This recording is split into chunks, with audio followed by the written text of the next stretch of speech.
Bienvenue dans ce nouvel épisode du podcast du marché afro-caribéen, où nous partons à la découverte des saveurs et du savoir-faire qui font vibrer nos cultures. Aujourd'hui, nous avons le plaisir d'accueillir Aïssata de Dakar Passion Food, une marque qui célèbre la richesse culinaire sénégalaise à travers des recettes authentiques et savoureuses. Dakar Passion, c'est bien plus que de la cuisine, c'est une invitation au voyage, une immersion dans les traditions gastronomiques du Sénégal, avec de l'épicerie fine qui réveille les papilles. Retrouvez-les au marché afro-caribéen les 22 et 23 mars au 5 rue Saint-Méry, Paris 4e. Venez déguster leurs spécialités et découvrir la vraie essence de la cuisine sénégalaise. Dans cet épisode, nous allons explorer leur parcours, comprendre leur passion pour la cuisine et vous donner un avant-goût de ce qui vous attend sur leur stand. C'est parti, bienvenue dans le marché afro-caribéen. Bonjour Aïssata, bienvenue dans le podcast du marché afro-caribéen. Bonjour, merci de me recevoir. Peux-tu te présenter en quelques mots et nous parler de ton activité? Oui, je suis Aïssata, je représente la marque d'épicerie fine africaine Dakar Passion. Donc, Dakar Passion, c'est une entreprise familiale qui a été fondée par ma maman il y a bientôt 13 ans, elle a 13 ans d'activité. Donc, elle a commencé avec un food truck, l'un des premiers food trucks africains en France et le premier en Alsace. Elle a décidé de se lancer après quelques années de salariat dans la grande distribution. Donc ma maman est sénégalaise, elle est arrivée en France en 1993 et elle a toujours eu en fait cette passion pour la cuisine et aussi un projet de restauration et de marque d'épicerie fine très tôt. Et donc elle a gardé ça un peu en suspens, elle nous a eu, mon frère, ma sœur et moi, elle a évolué autrement. Et quelques années après, elle s'est dit qu'elle allait prendre une année sabbatique pour peut-être tester quelque chose et l'idée du food truck lui est venue et on lui a aussi suggéré. Et donc après quelques premiers mois de succès, on va dire, et de découverte, elle a continué sur cette lancée pendant plusieurs années. Et là, depuis septembre dernier, on a décidé enfin, ça fait plus de 3 ans qu'on travaille dessus, mais on s'est lancé et on a essayé de l'aider à concrétiser son premier rêve de départ, qui est la création de sa marque d'épicerie fine africaine. Donc voilà, c'est un peu comme ça que ça a commencé. Donc moi, je suis sa fille aînée. Je dirais aussi associée entre guillemets, mais bon, c'est une entreprise familiale, donc on est tous un peu dedans.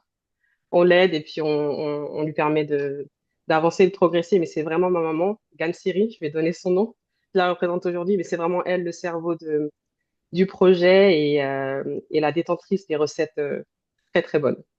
Alors, quel est l'avantage de travailler en famille? Alors, je dirais que ça dépend peut-être des situations, hein, ça dépend des circonstances également.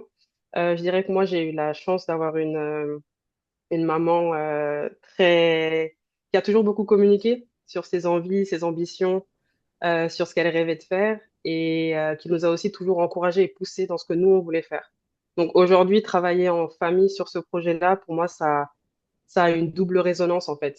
Ça me fait vraiment plaisir et ça me permet de l'aider à concrétiser son rêve à elle qu'elle a mis de côté pour nous en partie. Et en même temps, ça nous permet aussi d'apprendre les uns des autres. Ça nous permet de voir l'humanité de nos parents parfois parce que c'est l'entrepreneuriat, c'est pas toujours facile.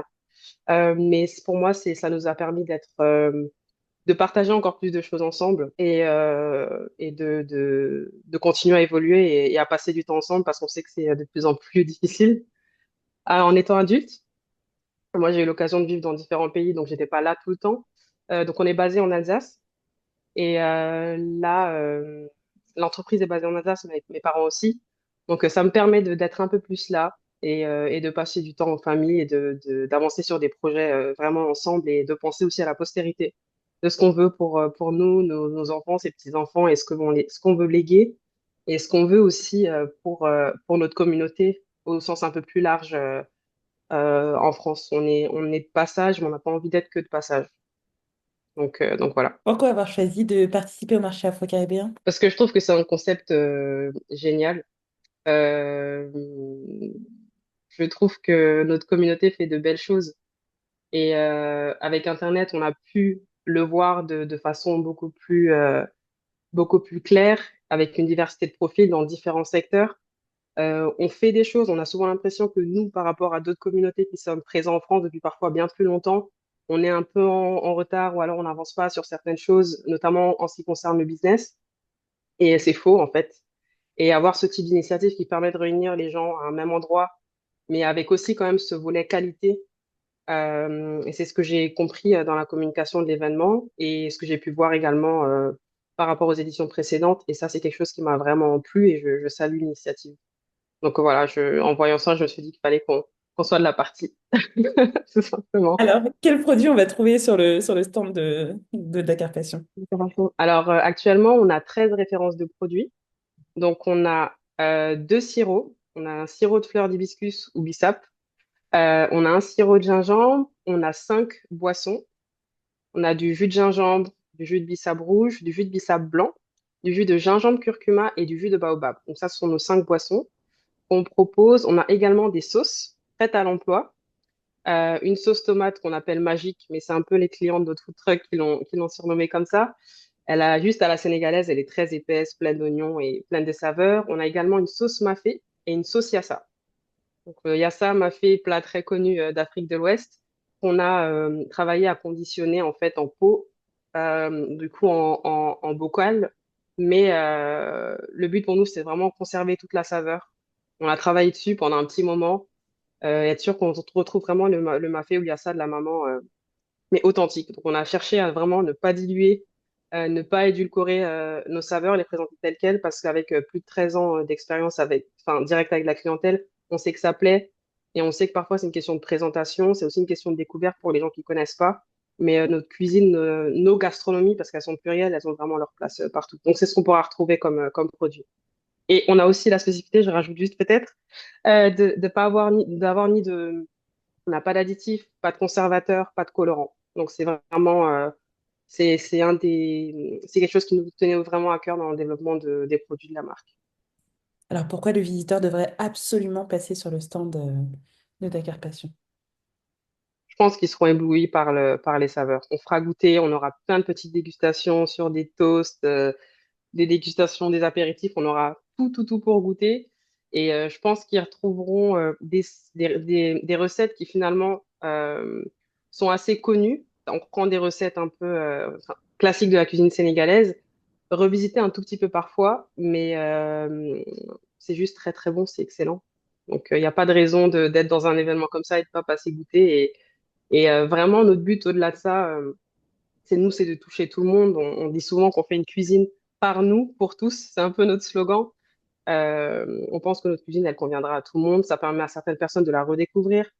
On reproche parfois à certains de nos plats d'être un peu trop gras, trop salés ou avec trop d'huile. Et la façon dont ma mère cuisine et dont elle a conditionné ses recettes, elle a vraiment essayé d'adresser en fait ce type de reproches qu'on faisait à nos gastronomies. Donc, je pense qu'il faut passer et voir. Et après l'événement, où est-ce qu'on pourra retrouver la marque?